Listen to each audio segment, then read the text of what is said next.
Queridos, Romanos capítulo 7, versículo 13. O nosso texto diz assim: Acaso o bom se me tornou em morte? De modo nenhum. Pelo contrário, o pecado, para revelar-se como pecado, por meio de uma coisa boa, causou-me a morte, a fim de que pelo mandamento se mostrasse sobremaneira maligno. Senhor meu Deus e meu Pai, nós oramos a Ti mais uma vez, Senhor.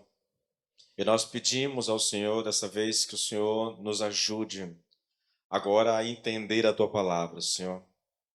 A tua palavra, ela é o poder de Deus para a salvação daquele que crê.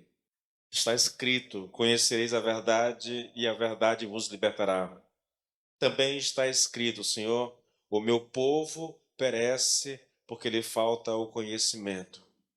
Senhor, poucas coisas na vida cristã são tão importantes para nós, Pai, quanto o entendimento da tua palavra.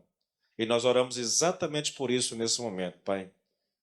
Abre o nosso entendimento, ilumina o nosso entendimento, para que possamos compreender a tua palavra, em o nome do Senhor Jesus Cristo. Amém e amém. Queridos, nós estamos aqui finalizando uma sessão. Eu já disse a vocês que o capítulo 7 ele está dividido em três partes. A primeira parte vai do versículo 1 até o 6, até o 6. A segunda parte vai do 7 ao 13. E a terceira parte do 13 até o 25, porque o 13, eu vou explicar isso daqui a pouco, né? Ele é uma espécie de versículo de transição da segunda para a terceira parte. É muito importante, queridos, a gente entender isso, é muito importante a gente compreender o que se passava na mente de Paulo quando ele escreveu a carta, qual era a intenção dele. E esse capítulo aqui, ele foi escrito para fazer uma defesa da lei, na verdade, uma defesa da pregação que Paulo fazia da lei, porque as pessoas não entendiam Paulo corretamente, porque Paulo pregava a respeito da graça, a respeito da justificação pela fé, as pessoas entendiam errado a mensagem de Paulo a respeito da lei. Então ele faz essa defesa que é uma das. Não há nada nas Escrituras que se compare ao que é feito aqui nesse capítulo 7, nem se tratando de lei, da defesa que Paulo faz da lei. Vocês percebem, querido, o próprio texto que eu li, observe, se eu voltar do versículo 12, Paulo vai dizer que a lei é boa, a lei é santa, justa e boa. Ele está pondo um ponto final nisso. A lei é isso. Não adianta alguém interpretando mal o que Paulo está dizendo, dizer que a lei é inútil, que a lei é pecado, que a lei é má. Não, a lei ela é santa, boa e justa. Aí, olha só, versículo 13. Acaso o bom se me tornou em morte? De modo nenhum, está respondendo Paulo. Pelo contrário, o pecado, para revelar-se como pecado, por meio de uma coisa boa, ou seja, da lei, causou-me a morte, a fim de que pelo mandamento, pela lei, se mostrasse sobremaneira maligna. Aqui é muito importante a gente entender, Paulo usa uma figura literária, queridos, que nós chamamos de diatribe. Tá? Imagine essa expressão diatribe. A gente imagina aqui, querido, que Paulo, ao escrever, ele está imaginando uma espécie de diálogo com um interlocutor imaginário. Ele é um judeu, ele sabe o que pensa um judeu, sabe que a igreja que vai receber a carta tem nela lá uma boa parte dos seus membros são judeus, e Paulo sabe que quando o pastor da igreja estiver lendo a carta, os judeus vão se perguntar ou vão levantar questionamentos a respeito daquilo que ele está falando. O que ele faz? Então ele imagina que ele está escrevendo e se imagina lendo isso diante de um judeu. E como ele conhece a mente de um judeu, ele vai levantando todas as questões que um judeu poderia levantar em relação àquilo que ele estava falando. Por isso, querido, é que nós temos aqui, olha, isso aqui seria esse interlocutor imaginário perguntando: Paulo, a, a lei é boa? A lei é santa? A lei é justa? Então, acaso aquilo que é bom se tornou-me morte? É muito interessante, querida, a construção disso aqui, sabe? Porque a intenção de Paulo, os estudiosos dizem que a carta de Paulo aos Romanos é uma teologia sistemática a respeito da salvação. Paulo trata de todas as questões levantadas a respeito da salvação, todos os problemas, né, todos os questionamentos que se pode fazer a respeito da salvação, ele traz aqui e responde para nós, para que não haja nenhuma confusão, não haja nenhum entendimento errado a respeito daquilo que ele está dizendo. Então, eles dizem que isso aqui é um tratado bíblico a respeito da salvação. E eu concordo, querido, eu concordo. Tá? Não há nenhum outro texto na Bíblia que se compare à carta de Romano no que diz respeito à salvação. Tá bom? Então, lembre-se disso. Ele vem usando essa figura, tá, literária chamada diatribe, esse interlocutor imaginário que faz perguntas e ele responde essas perguntas para que, quando a carta for lida lá em Roma, não haja nenhuma dúvida a respeito daquilo que ele vem dizendo. Então, olha só, ele acabou de dizer que, irmão, é que fique bem claro, ele acabou de dizer que a lei é santa, justa e boa. Ao dizer isso, ele imagina esse interlocutor imaginário perguntando. E eu vou usar aqui, querido, a Bíblia Viva, a Viva Americana, que foi traduzida para o português, tá? Olha, o próprio texto, ele é tão contemporâneo e é autoexplicativo, né? Eu vou ler o mesmo versículo 13, só que nessa tradução da Bíblia Viva, porque olha como ele coloca, tá? O interlocutor tem na mente aquilo que Paulo acabou de dizer: a lei é santa, justa e boa. Aí ele pergunta: mas como pode ser isso? A lei não causou a minha condenação? Como então ela pode ser boa? Veja que é uma pergunta bem interessante, querido, que qualquer judeu, como um bom judeu, faria. Tá? Aí Paulo vai responder esse judeu: não, foi o pecado, coisa diabólica como ele é, que usou aquilo que era bom para me levar à condenação. Portanto, vocês podem ver como ele é astuto, mortífero e detestável, porquanto o pecado se utiliza das boas leis de Deus para seus próprios fins perversos. Isso é o versículo 13 de Romanos 7, de acordo com a tradução da Bíblia Viva. É muito interessante, querido. Muito interessante. Mas aí, irmãos, a gente faz uma pergunta.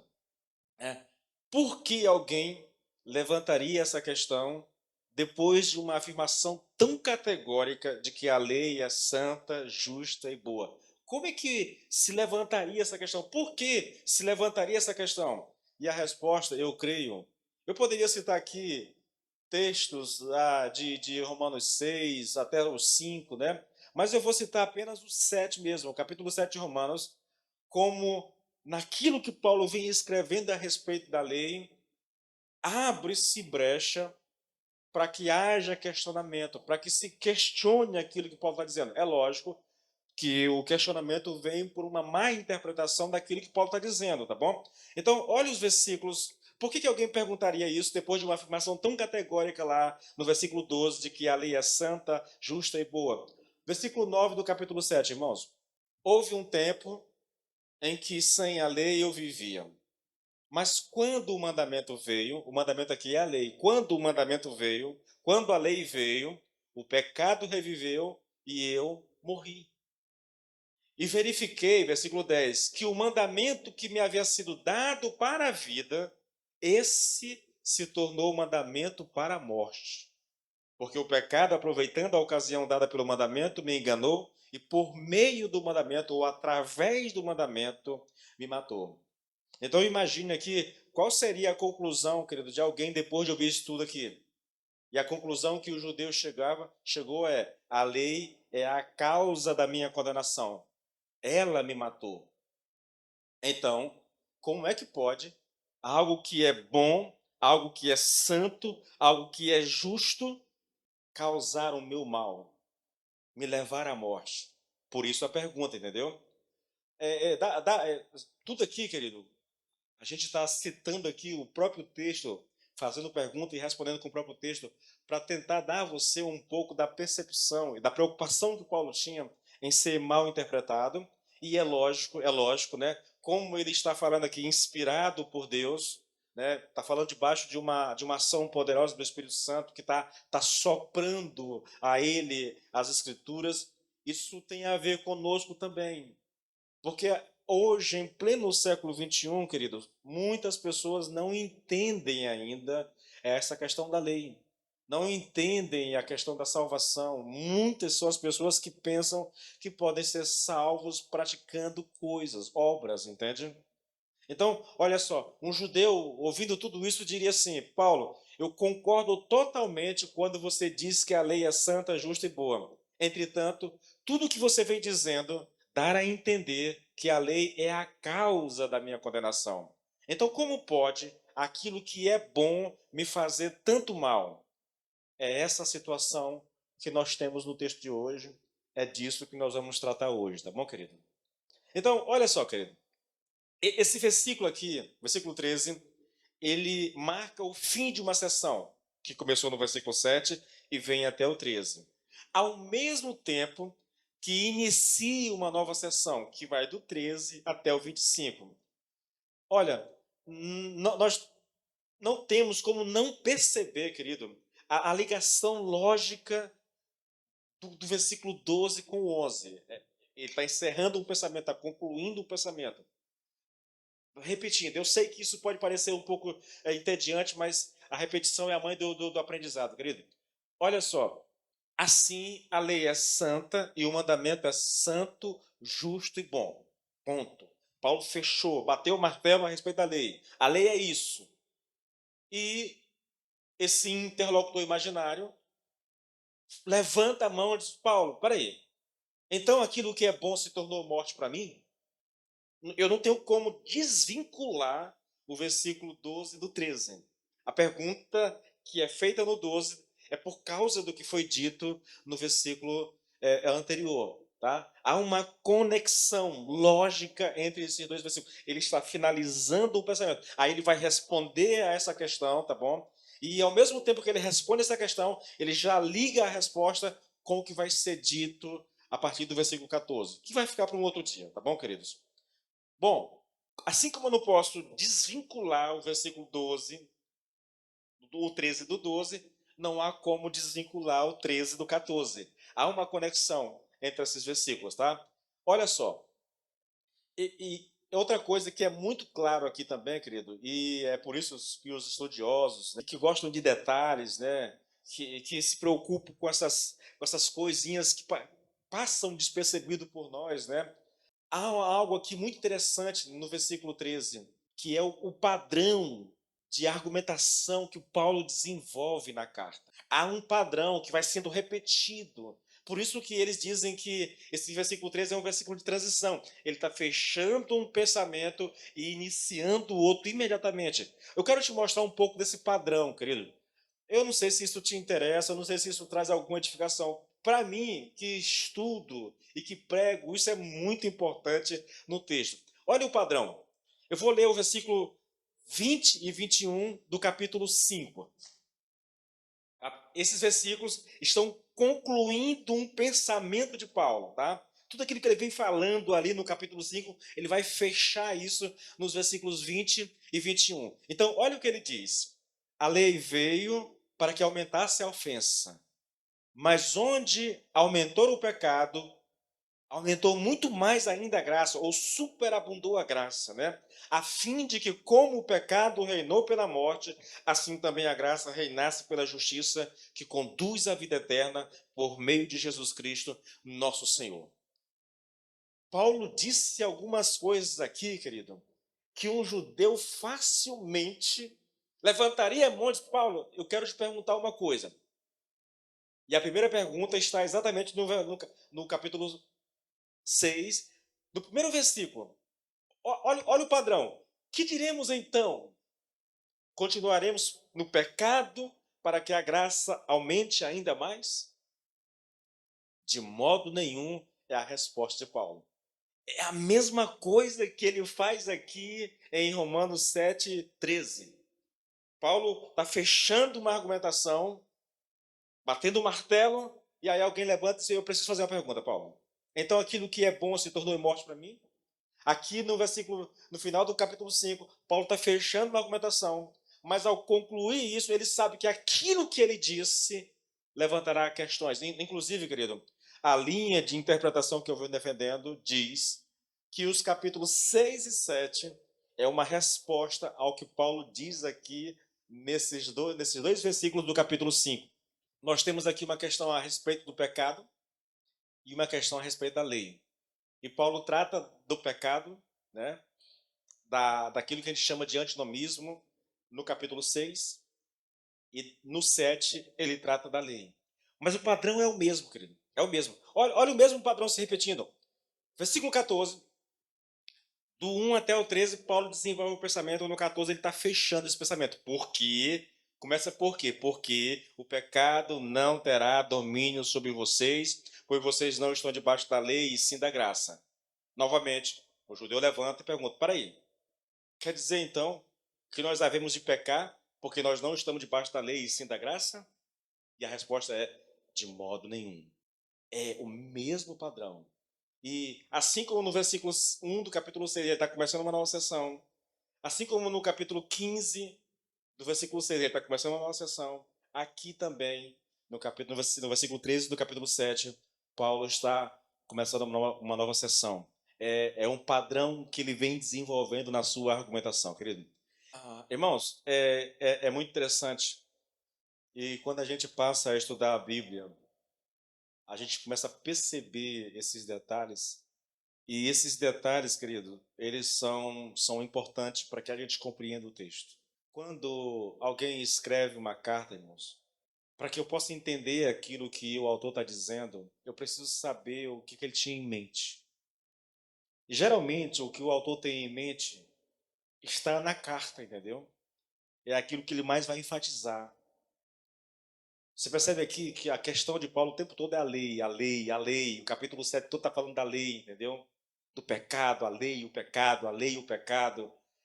É impressionante. Isso vai martelando por todos os versículos da carta.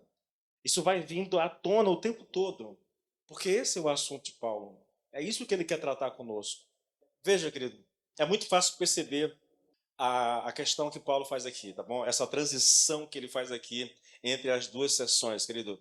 E essa nova sessão, ela que vai começar, ela é apenas uma exposição daquilo que Paulo vem defendendo até aqui. Paulo vem dizendo que o problema não é a lei, o problema é o pecado.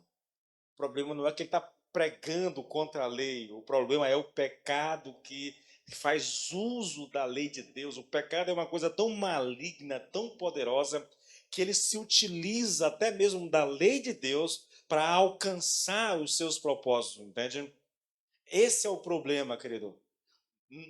Não é a lei que é má, não é a lei que é ruim, não é a lei que é pecado. Não, não, não. O problema é o pecado que usa a lei de Deus para nos matar. É o que ele vem dizendo aqui em todo esse texto aqui, irmãos. Versículo 8, versículo 10, versículo 11, versículo 13 aqui, Paulo vem repetindo a mesma coisa. O pecado usa a lei de Deus para nos matar. O pecado usou o mandamento e por meio do mandamento ele me enganou e me matou. O tempo todo ele vai repetindo isso. Então se supõe, querido, que isso é algo muito importante para o cristão. Eu vou falar muito sobre pecado hoje, tá bom? Vamos retornar aqui ao texto mais uma vez? Então aquilo que é bom se tornou em morte para mim? De modo nenhum. Como é que a gente explica essa situação, querido? Paulo disse que não foi a lei que o matou espiritualmente, foi o pecado, né? O que ele está dizendo é que a causa da morte é o pecado e não a lei. É isso que ele está dizendo aqui.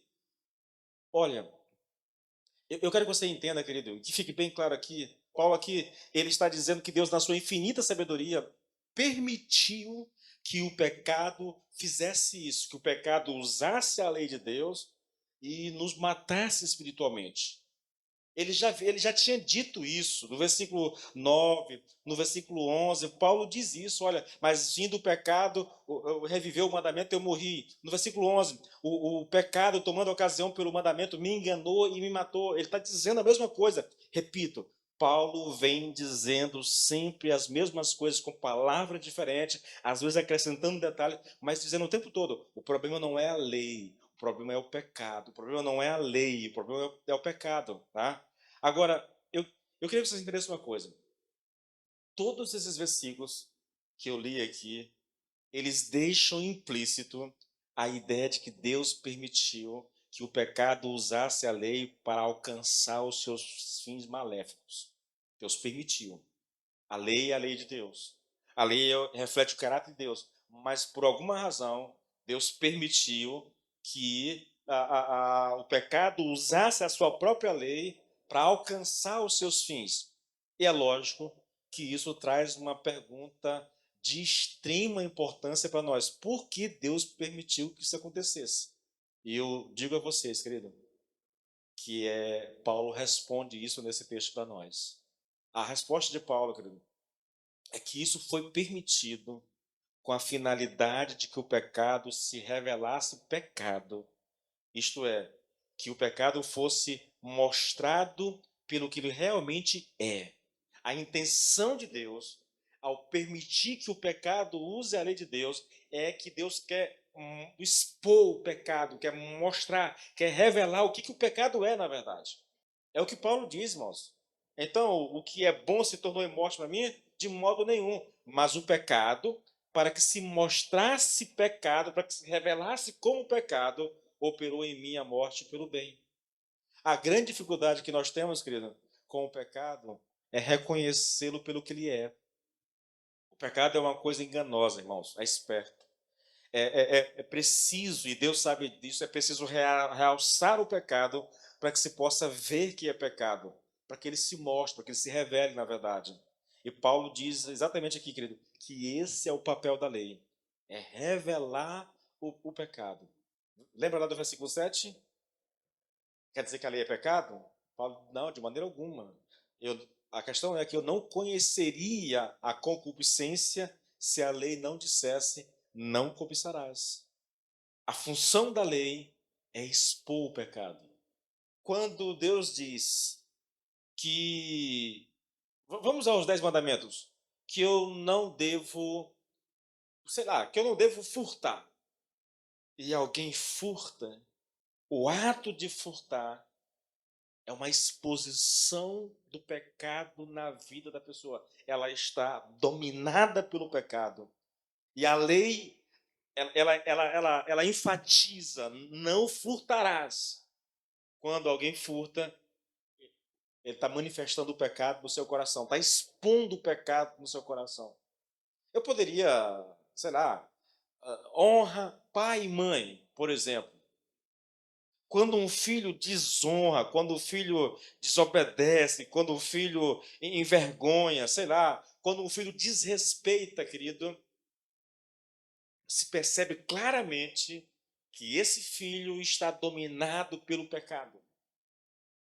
A lei, ao dizer para não fazer uma determinada coisa, ou dizer para fazer determinada coisa, e nós a contrariamos, a contrariedade aqui, em relação ao que a lei diz, revela o pecado em nós. O drama é que nós temos dificuldade em entender essa questão do pecado.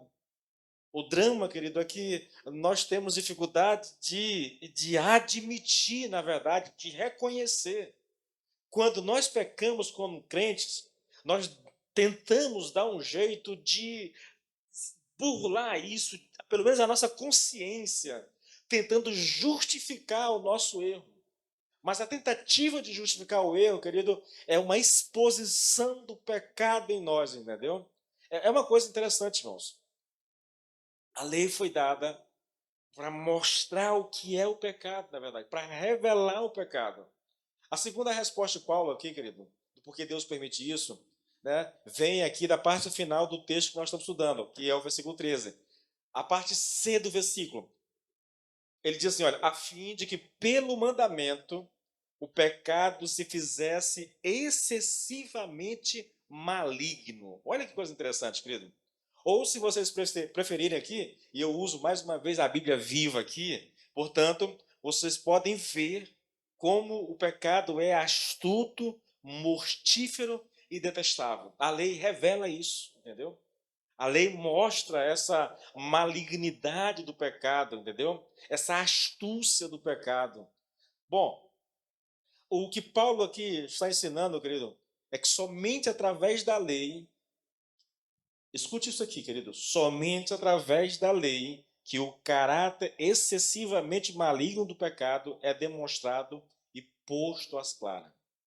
A lei traz à luz o pecado. Ela revela isso, tá? Então, eu posso colocar aqui de maneira diferente, dizendo que Paulo está interessado em mostrar não somente o poder do pecado, mas também a malignidade do pecado. Eu diria a vocês, querido, que um dos grandes problemas que nós temos é que há muita dificuldade em nós em perceber o pecado, pelo menos o nosso pecado. O dos outros nós temos facilidade. Apontar o dedo é muito fácil, entendeu? Na realidade, querida, é possível afirmar que nós não queremos ver o nosso pecado. É como se nós fechássemos os olhos para a realidade do pecado e como se isso não bastasse, como se isso não fosse suficiente, entendeu? A maior parte dos pregadores cristãos também se recusam a falar do pecado. O pecado é algo tão poderoso, tão maligno, que nós cometemos pecado e nós fechamos os olhos para a realidade do nosso pecado. E eu vou além aqui, naquilo que eu já disse aqui. O pecado é algo tão sagaz e tão astuto que convenceu pregadores a não falar do pecado com a seguinte ideia: falar de pecado é uma mensagem muito negativa. Falar do pecado não atrai público. Falar do pecado não atrai seguidores em redes sociais. Falar do pecado pode até mesmo te trazer prejuízo financeiro. Então, não fale do pecado. E há muitos pastores no Brasil e no mundo que não falam propositalmente do pecado porque é uma mensagem negativa. Porque é uma mensagem que afasta as pessoas da igreja. Olha, queridos, essa é uma realidade triste na vida da igreja no Brasil. Quando boa parte dos pastores falam sobre pecado no Brasil, e aí eles são bons para falar, é apontando a atitude do irmão A ou B em não ser fiel nos dízimos. Ah, se você cometer adultério, está tudo bem. Mas se você deixar de dizimar, aí o negócio não está bem. Alguns chegam a dizer que se você não trouxer o dízimo, você perde a sua salvação. Então, na hora que interessa ao bolso, aí o pecado aparece, entende? Mas isso tudo, querido, já demonstra uma ação. Eu vou repetir para vocês. Quando eu falo de pecado e do diabo, tá tudo misturado. Para mim, tudo é a mesma coisa, praticamente, entendeu? A ação do pecado é uma ação do diabo, irmãos. Embora Paulo trate aqui do pecado como uma espécie de ser vivo que habita dentro de nós, com vontade própria, entendeu? Que nos subjuga, que nos engana, que nos mata, que nos leva a fazer coisas que nós não queremos fazer. Né? Para mim, o pecado, é, eu diria que o pecado e o diabo são duas coisas tão interligadas que eu não consigo separar uma coisa da outra. Olha, queridos, nada é tão real e verdadeiro sobre o pecado, querido, como a sua excessiva malignidade. E em nenhum outro lugar se vê essa excessiva malignidade de forma tão clara como a que nós temos aqui. Onde vemos que ele pode, irmãos, isso aqui é uma das coisas que me impressiona como pregador. Porque a ideia aqui, querido, é que o pecado ele manipula a lei de Deus. para nos levar à morte. Paulo está aqui, de certa forma, falando da sua experiência. E o pecado fez isso com ele. Se você olhar para a realidade dos judeus, querido, na época de Paulo, os fariseus daquela época, vocês vão perceber exatamente isso, irmãos. O engano religioso, a cegueira espiritual, a hipocrisia na vida daquelas pessoas, entende? Repetir, toda a nação de Israel, eu preguei isso, eu gravei isso em vídeo ontem, né? Toda a nação de Israel, todo o Velho Testamento anunciava o Messias que viria. Todos os judeus aguardavam o Messias. E o Messias veio e eles rejeitaram o Messias, querido. Por quê? Por causa da cegueira do pecado. Por causa da religiosidade. É uma coisa impressionante, querido. Impressionante mesmo. Lembra da pergunta? Então aquilo que é bom se tornou em morte para mim? E a resposta de Paulo foi o quê, querido? Basicamente ele disse, olha, não foi propriamente a lei, mas foi o pecado que manejou a lei, que violentou a lei, né? Foi o pecado que perverteu a lei e a utilizou de forma enganosa e causou esse resultado, ou seja, me matou na verdade. E ao fazer isso, a gente percebe o caráter diabólico, né? E essa malignidade que existe no pecado. Eu não sei, querido, assim, eu vou fazer uma citação longa aqui agora, citando um pouco de Lloyd, não citando Lloyd Jones, na verdade, aqui, tentando, querido, dar a vocês um pouquinho mais de entendimento a respeito dessa questão, né, da incapacidade das pessoas de entender as Escrituras. Eu vou confessar uma coisa a vocês, eu venho confessando isso nas gravações que eu faço em casa, por causa de tudo que eu venho pregando, de tudo que eu tenho estudado a respeito do engano religioso, do poder do pecado, sabia? Da hipocrisia religiosa. Eu olho para essas coisas todas, querido, e digo assim, puxa, Senhor, eu sou um pregador. E como pregador, eu estou sempre ensinando. Eu estou no domingo, eu estou na terça. Ontem, segunda-feira, eu gravei vídeos, 3 vídeos. Lá para quinta-feira, para sexta-feira, eu vou gravar mais vídeos. Então, eu estou o tempo todo ensinando, querido. E eu temo demais, irmãos, de todo o meu coração, em viver uma espécie de engano religioso. Hoje eu estava orando ao Senhor. Senhor, eu quero te amar. Eu quero te amar de todo o meu coração. Eu anseio em ser batizado pelo Espírito Santo, não por causa do poder apenas, embora eu precise de poder para fazer o que eu faço. Não dá para fazer o que eu faço sem o poder do Espírito Santo.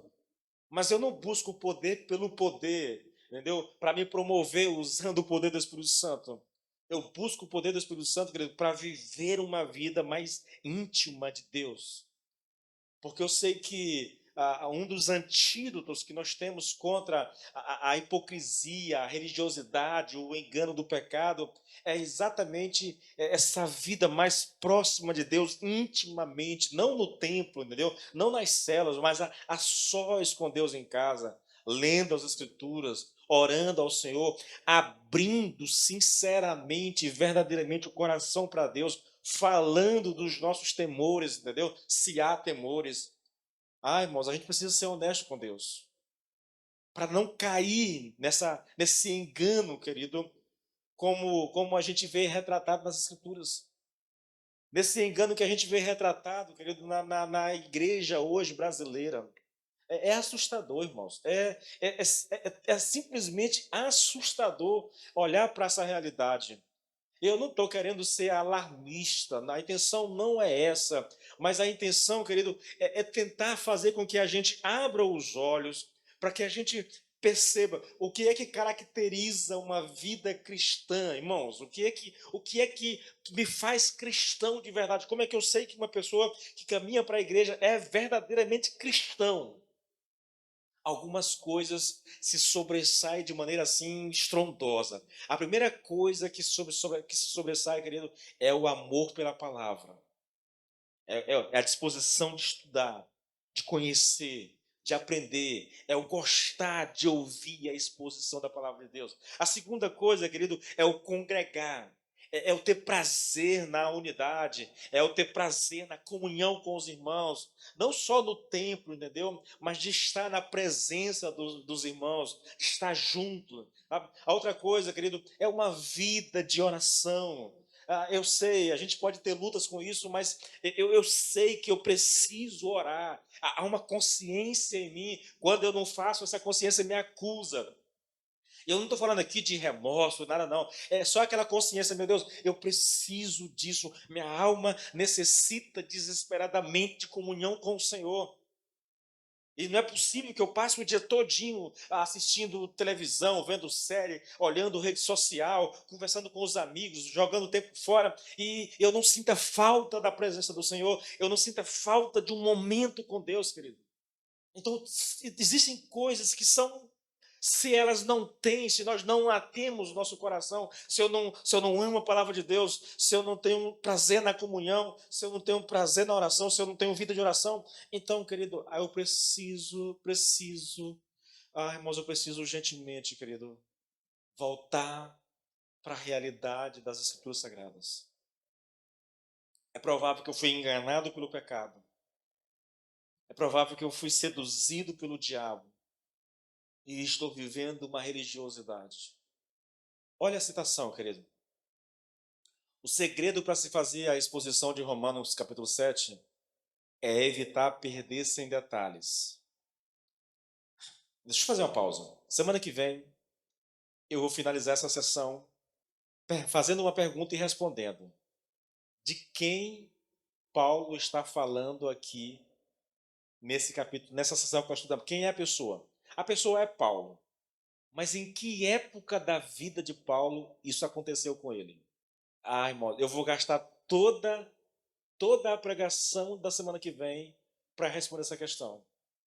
Eu vou mostrar a você, querido, como há confusão no meio evangélico a respeito disso. Eu vou trazer posição de homens respeitadíssimos no cenário brasileiro, cenário gospel brasileiro, que destoam completamente, pensamentos completamente diferentes, interpretações totalmente diferentes a respeito disso aqui. E aí você percebe como é que esse negócio gira. Não estou dizendo que isso é tão importante, entendeu? Estou dizendo que disso depende da salvação, mas serve para ilustrar o que eu estou colocando diante de vocês aqui. Então, deixa eu continuar. O segredo para se fazer a exposição de Romanos, capítulo 7, é evitar perder-se em detalhes. Não há nenhum capítulo da Bíblia no qual seja tão fácil como neste não ver a floresta por causa das árvores. Essa é uma expressão muito interessante. Não ver a floresta por causa das árvores. É você não entender o que é que Paulo está ensinando aqui por causa dos detalhes da pregação do texto, entendeu? Pois, essencial que continuemos a lembrar-nos do propósito fundamental do capítulo. De outra forma, nos perderemos nos pormenores. O objetivo do capítulo 7, seu tema fundamental é examinar o lugar e a função da lei nos procedimentos de Deus para com a raça humana. Cada detalhe deve ser considerado à luz desse propósito e de nada mais. Começar pensando que o objetivo desse capítulo é que Paulo pretende relatar-nos a sua experiência pessoal, é perder de vista a tese toda. Não é esse o propósito dele. Seu objetivo fundamental é tratar da acusação que os judeus e outros estavam fazendo contra o próprio Paulo, dizendo que a sua pregação significava que a lei de Deus não somente era inútil, mas também era de fato má, que não tinha nenhuma função a desempenhar, nenhum propósito e que seria melhor que ela nunca tivesse sido dada. Era a acusação de que a sua pregação da justificação somente pela fé e pela graça, ou seja, a salvação pela graça, estava realmente jogando fora a lei e descartando-a inteiramente. Eram essas as acusações feitas contra a pregação de Paulo a respeito da justificação pela fé. Lembrando que essa era a pregação de Paulo. Essa era a mensagem de Paulo, a justificação pela fé. Romanos 1:16, querido, 16, 17, né? Ele anuncia o tema. O evangelho ele vai falar da justiça de Deus. A justiça de Deus é o método de salvação de Deus. Ou, traduzindo de uma forma mais fácil, é a doutrina da justificação pela fé. Tá? A salvação vem pelo sacrifício de Jesus Cristo e não das obras. A salvação vem pela graça e não pela prática de alguma outra coisa. Aí Paulo anuncia o tema, aí ele deixa o tema de lado e traz uma coisa impressionante. Ele vai responder, dizer para aquela igreja por que nós precisamos da justificação pela fé. E por que é? Porque o homem, porque a humanidade está debaixo da ira de Deus. Aí ele diz que os judeus estão debaixo da ira de Deus, prova isso. Depois ele, não, primeiro os gentios, né? Depois os judeus, prova isso. Quando chega no capítulo 3, versículo 21, ele volta de novo para o tema. Aí ele passa a expor o tema, querido. Ele entra em detalhe. Aí ele vai falar da expiação, de propiciação, de tudo, sabe? Quando chega no capítulo 4, Paulo faz uma coisa interessante. Ele estabeleceu a doutrina de forma definitiva. Agora ele precisa provar que essa doutrina não é uma invenção dele, não é uma coisa nova. Essa doutrina é algo que está no Velho Testamento, lá em Gênesis capítulo 5, capítulo 15. Aí ele mostra a Abraão, mostra a doutrina da justificação pela fé lá em Abraão. Em Gênesis capítulo 15, depois ele usa Davi para mostrar a mesma doutrina. Irmãos, é uma coisa assim simplesmente fantástica, querido. É sério. O que ele faz é uma coisa fantástica. Só que a pregação de Paulo trouxe muitos problemas para os judeus, porque eles não entenderam a mensagem. Eles acreditavam que a justificação pela fé anulava a lei de Deus, transformava a lei de Deus em lixo. Dizia que a pregação da justificação pela fé tornava inútil a lei, ou tornava a lei pecado, ou má, entende? E ele está fazendo uma defesa disso nesse capítulo. Olha, querido, dito tudo isso, nós vamos relembrar aqui o ensino de Paulo no texto que nós estamos estudando. A real função e o verdadeiro propósito da lei é mostrar a excessiva malignidade do pecado. A lei tem esse propósito. A lei não foi dada para salvar. Bom, o interessante aqui, querido, é que isso não é novidade, irmãos. Paulo já tinha dito isso já lá atrás, Romanos 3, irmãos. Eu vou ler só o versículo 20, porque é só o que interessa aqui. Porque ninguém será justificado diante de Deus por obras da lei, porque pela lei vem o pleno conhecimento do pecado. É a mesma coisa, irmãos.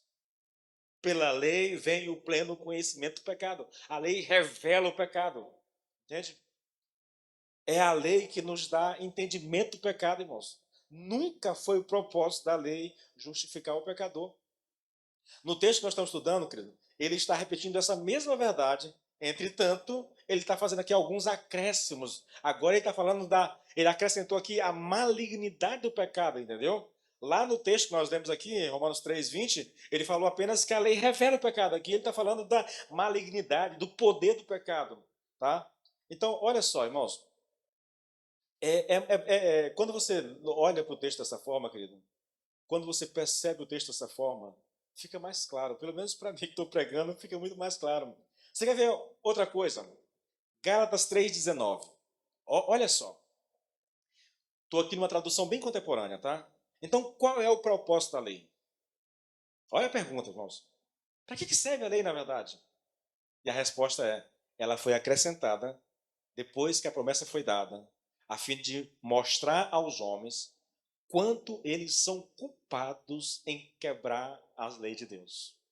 Entretanto, esse sistema de lei era para durar somente até a vinda de um mediador a quem a promessa de Deus foi feita. A promessa de Deus foi feita a Abraão, lá em Gênesis 15, a Abraão. A lei foi dada 430 anos depois dessa promessa, entendeu? E por que ela foi introduzida? Para que as pessoas vissem a necessidade que elas têm dessa aliança da graça que Deus fez com Abraão. Ela foi introduzida por causa das transgressões até que viesse a posteridade a quem a promessa tinha sido feita. Eu estou lendo o mesmo texto que eu li agora há pouco, só que numa versão um pouco mais antiga, entendeu? Você percebe aqui o ensino de Paulo, querido? A lei nunca foi destinada a ser um meio de salvação. Esse foi o erro fundamental dos judeus, querido. Acreditar que a lei tinha sido dada para salvá-los. Você quer ver um outro texto muito interessante? Romanos 9, 31 e 32. Olha só. E os israelitas, porém, que tão arduamente buscavam uma lei que trouxesse justiça, nunca tiveram resultado. E por que não? Porque não a buscavam pela fé, mas por meio de suas obras. Assim tropeçaram na pedra de tropeço. A lei que eles buscavam estava baseada naquilo que eles faziam, e não na graça, e não na fé. A lei não salva, querido. Ela conduz ao Salvador. Paulo diz em Gálatas que a lei foi uma espécie de aio, entendeu? Aio. Era uma espécie de instrutor, um pedagogo que acompanha uma criança até a maioridade, entendeu? Ela veio para nos levar a Cristo. Ela não salva, mas ela veio para nos conduzir ao Salvador. Como é que ela faz isso? Mostrando o nosso real estado. E quando nós temos consciência do nosso real estado, aí nós percebemos que precisamos de um Salvador. A lei não é um meio de salvação, irmãos. Seu propósito é mostrar a nós a necessidade que nós temos da salvação. Ao mesmo tempo, nos dá uma indicação de como isso acontece, que é apontando para Cristo. Nós podemos resumir, querido, o ensino de Paulo nessa sessão da seguinte maneira. Devemos nos livrar, de uma vez por todas, da noção de que a lei, de algum modo ou em algum sentido, foi destinada a nos salvar. A lei não pode nos justificar, assim como também não pode nos santificar. E se tentarmos usar a lei para um desses propósitos, estaremos tentando algo completamente impossível. E por que é assim, irmãos? Novamente, nós caímos na questão do pecado. Sendo o pecado que é, com todo o seu poder e malignidade, com toda a sua sutileza, astúcia e excessiva perversão, e sendo nós o que somos, com toda a nossa fraqueza resultante da queda do pecado, né, que há em nós, realizar a nossa justificação e a nossa santificação pela lei é uma total impossibilidade. O homem não pode ajudar a Deus na sua própria salvação. O homem não pode conseguir a sua salvação. Pastor, o senhor diz isso tanto. É verdade, irmãos, eu repito isso demais. Mas esse é o principal erro que as pessoas cometem na igreja. A prova disso, pergunte para qualquer cristão. Chegue num cristão e pergunte assim, meu irmão, se você morresse hoje, você iria para o inferno, para o céu? E ouça a resposta dele e você vai saber do que eu estou falando. E a resposta dele denuncia que ele nunca entendeu o papel da lei, que ele ainda acha que é salvo por meio de obras. Deixa eu explicar para vocês como é que funciona rapidinho. Você quer saber, querido, se você está vivendo realmente debaixo da graça de Deus, confiando na graça ou confiando na lei? É simples, irmãos. Quando você faz tudo aquilo que você acha certo fazer, vamos lá, coisa prática. Você está lendo a Bíblia, você está orando, você está vindo aos cultos, domingo, na terça, você está indo para as células, entendeu? Você está envolvido em algum ministério na igreja, você está vivendo a vida cristã, é um dizimista fiel, né? Tem alegria de vir para a igreja e está tudo bem contigo, você acha que está tudo bem com você e Deus. Só que, de repente, e olha só, quando você vai fazendo essas coisas, você se acha o cara, você se acha muito espiritual. É capaz de, quando a gente está vivendo isso mesmo, a gente até consiga ver os erros dos outros. Porque o irmão não está orando como eu estou orando. Porque o irmão não vai à igreja como eu vou à igreja. Porque o irmão não é fiel como eu sou fiel. A gente começa a ver o defeito dos outros, né? Nós nos achamos muito espirituais. Só que, de repente, aconteceu algum problema na minha vida. E aquele ânimo todo desapareceu. Aí eu já não consigo manter a minha leitura bíblica como eu ia fazendo. Eu perdi a vontade de orar. até oro, mas eu tenho muita dificuldade de orar agora.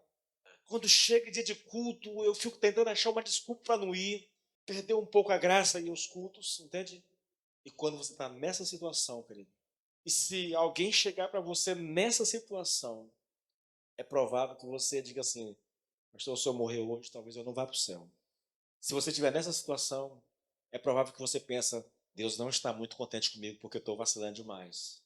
É assim que a gente sabe, querido, se o nosso coração é governado pela graça ou se nós temos o entendimento errado da lei.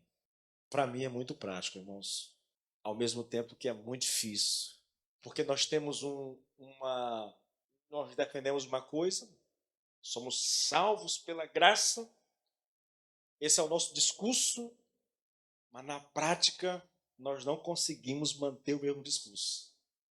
Na prática nós tendemos a ir para o lado da lei. Pô, queridos, essa é uma coisa tão importante, irmãos. O pecado é algo tão grave na vida da igreja, querido.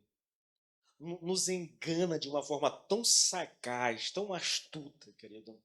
E nos faz viver uma vida tão improdutiva, irmãos. Tão improdutiva. Sabe o grande drama disso tudo? É que quando nós estamos produzindo alguma coisa para Deus, nós nos orgulhamos disso. Nós nos achamos superiores. Irmãos, eu tenho visto muitas pessoas que se acham superiores aos outros. Toda vez que você encontrar um irmão apontando o dedo para o outro, é porque ele se acha superior. Pode até ser que ele esteja escondendo o seu próprio pecado, entendeu? E que a atitude de apontar o pecado do outro seja esconder o seu pecado e parecer superior ao outro. É uma coisa quase que doentia isso.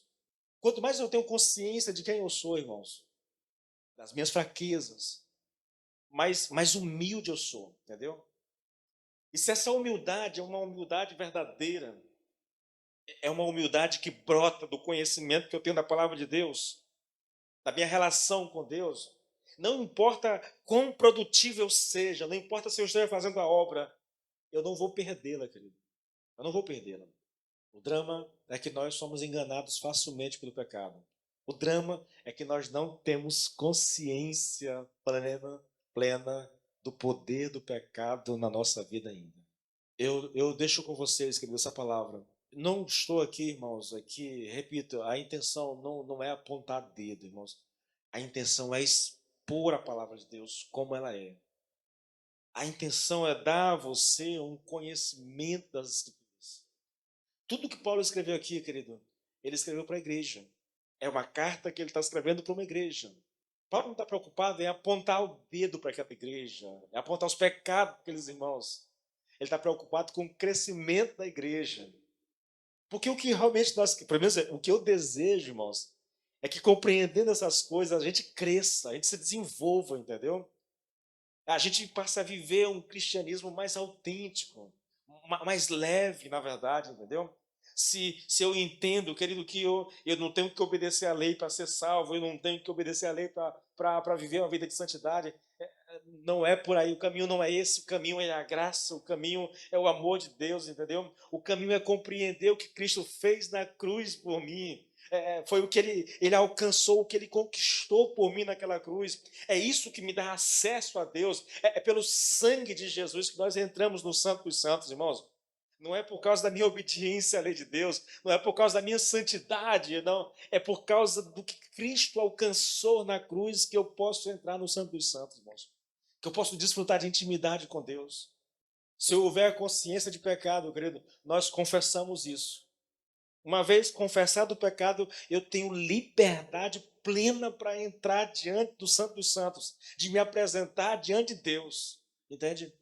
E se não há essa liberdade, é porque de alguma forma eu estou sendo enganado pelo diabo, pelo pecado, pela minha própria religiosidade, que não me permite entender isso. Porque a Bíblia diz que Deus lança os nossos pecados no mar do esquecimento. Que quando eu confesso o meu pecado, eu sou perdoado e justificado diante do Senhor. Eu tenho que entender isso, irmãos. Eu sou chamado, na verdade, nós somos chamados, por causa do sacrifício de Jesus, nós somos chamados a viver uma vida de intimidade com o Senhor. De intimidade. Eu tenho certeza, querido, que o que nós mais precisamos E o anelo de Paulo aqui, o anseio de Paulo, ao escrever a carta a essa igreja, é que aqueles irmãos cresçam na graça, no conhecimento, na intimidade com o Senhor, numa vida de comunhão com Deus, sem acusações do diabo, entendeu? Sem empecilhos, que nós possamos entender que tudo depende de Cristo, tudo depende do que Ele fez na cruz. Ele já fez, irmãos, Ele já conquistou, Ele já pagou o preço do meu pecado, eu já fui purificado, eu já fui santificado, entende? Eu tenho paz com Deus, não há mais nada, nenhuma inimizade, não há nada que me impeça de chegar diante do Senhor. Que a gente possa desenvolver, querido, vida com Deus. Mais do que religiosidade, mais do que só igreja. Vida com Deus, em casa, querido, a sós. Irmãos, precisamos disso desesperadamente. A nossa fortaleza espiritual depende da nossa comunhão com Deus em casa. É sério, querido. 90% da sua vida com Deus, ela acontece em casa. Em casa. Porque as pessoas não têm isso, o reflexo muitas vezes a gente vê na igreja. A ausência dos irmãos. A ausência dos irmãos diz que eles não têm comunhão com Deus em casa. Porque quando nós estamos em comunhão com Deus em casa, haverá prazer de estar em comunhão com os irmãos na igreja. Tá bom, queridos? Deus abençoe vocês. Vamos orar encerrando. Senhor, nós te louvamos e bendizemos o teu nome, Senhor. E damos graça pela tua palavra, Senhor, meu Deus. Pela exposição da tua palavra, Senhor. Pedimos que o Espírito Santo aplique a tua palavra ao nosso coração. Que o Espírito Santo ilumine o nosso entendimento, Senhor. E que de fato nós consigamos compreender o que é estar debaixo da graça, meu Deus.